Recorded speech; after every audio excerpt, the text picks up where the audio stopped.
हे बघा, हे संकासूर आहेत. हे आहेत ना, आता त्याचं डिस्कशन चालू आहे की हा हू करतोय. यांच्यामध्ये कसं असतं, हू करतो ना त्याला मारतात. तर हे बघा, चिंटू आहे ना, तो लय हू करत होता, तर त्याला पकडून देवळाच्या बाहेर पूर्ण फेर मारून आला आणि त्या चिंटूला पकडलं.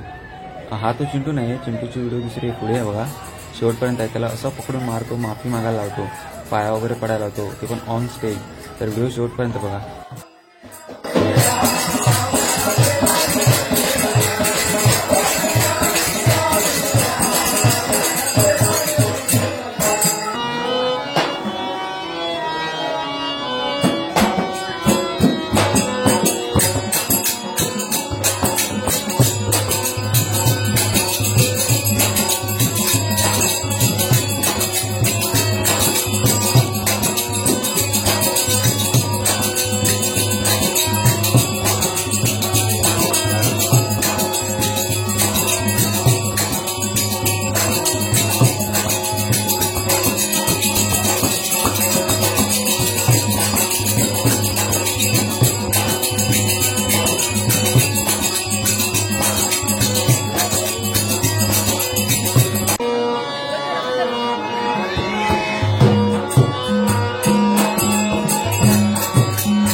समोर जे ढोलकी वाजवतात ना काका, त्यांच्या मागे एक मुलगी बसले आणि रडती आहे खूप.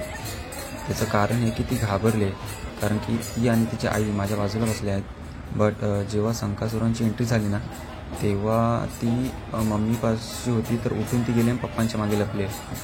भले ती संकासुरांपासून लांब होती आणि तिच्या आईच्या जवळ होती, पण तिची भीती आणि पप्पांचं प्रेम, पप्पांवरचा विश्वास हे दाखवून देते की ती त्यांच्यापासून लांब होती. ह्यातून ती हे दाखवून देण्याचा प्रयत्न करते की भले मला संकासुरांच्या जवळ जावं लागेल, पण मला पप्पांच्या जवळसुद्धा जायला भेटेल ना, म्हणून ती त्यांच्या जवळ गेली. यातून ती तिच्या पप्पांवरचं प्रेम, विश्वास आणि बरंच काही दाखवून देण्याचा प्रयत्न करते. थोडं मोटिवेशन, पप्पांसाठी प्रेम.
कोकणात ना एक अशी रूढी परंपरा आहे की हे जे संकासुर आहेत ना, त्यांना मी हू करतो. एक टाईपचं चिडवणं असतं असं.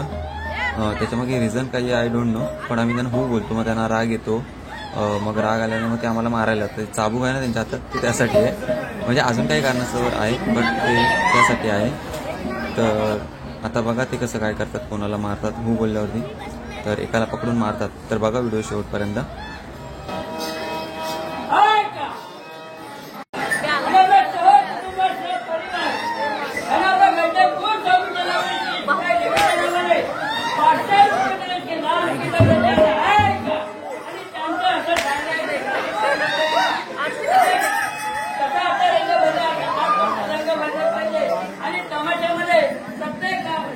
गावातल्या मंडळी की जवान मंडळी तमाशामध्ये या, म्हणजे तमाशाला आणखी रंग भरेल, इसकी नाम की दौलत क्या.